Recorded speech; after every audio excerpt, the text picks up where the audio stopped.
Hey guys, today I'm reviewing Star Wars Shadows of the Empire for the Nintendo 64. Now this is a pretty interesting game for Star Wars fans, as it was the first to create brand new extended universe material, starting with dash render of a player's character. He's got some fun lines, but there's not a whole lot to say about him.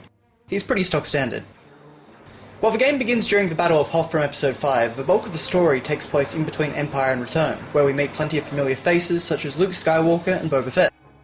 The story is told via traditional Star Wars text crawls and some animated artwork. Nothing too fancy, but it does the job well enough. The biggest problem with the story is that most of it is missing.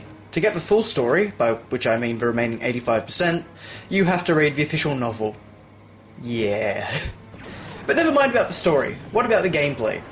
First off, we need to remember that this was one of the earliest titles for the N64, so the developers were moving into largely uncharted territory with this game. Flying, whether it's in a snowspeeder or in Dash's ship the Outrider, is smooth and works very well for the most part. The controls are intelligently mapped and you have all the weapons that you'd expect. When you're grounded on some godforsaken planet, however, which makes up the majority of the game by the way, things take a turn for the worst. Long story short, the controls aren't terrible and after a level or two they definitely become manageable, but they could be so much better. Moving in a straight line isn't too bad, but Dash turns like a tank, making some platforming areas very precarious. Jumping is somewhere between a moon jump and a nest jump, very floaty and hard to maneuver. You do get a jetpack in certain levels, and while it's still not hugely precise, it does make traversing levels much more fun. But before you can fight any stormtroopers or even start moving, you have to take on the camera. Oh boy, the camera. Again, it's manageable, but it takes a lot of getting used to. From beginning to end, I was taking hits from enemies I couldn't see because the camera refused to focus on them. At least the auto-aim is fairly competent. You may not be able to see the enemy, but if you're lucky you'll be able to shoot them.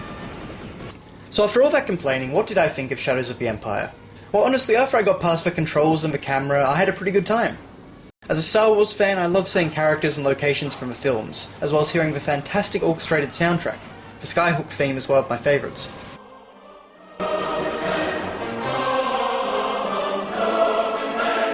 The Battle of Hoth and Skyhook flying levels are great fun. There's nothing quite like taking down an AT-AT with a tow cable or blasting through the insides of a ship to destroy the reactor core. And as clumsy as the ground missions are control-wise, there are some really inventive level designs. Things like jumping between moving train cars on Ord Mantell and chasing down a gang with your swoop bike on Tatooine. There's a good amount of variety here, and the game doesn't wear out its welcome. You'll probably spend about 6 to 7 hours on your first playthrough.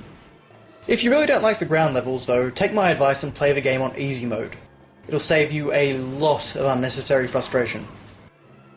I think that if you're a Star Wars fan interested in the game, and you can tolerate the controls, you'll definitely have some fun.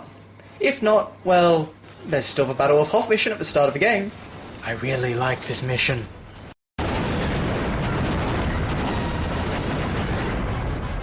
Star Wars Shadows of the Empire gets a 6 out of 10.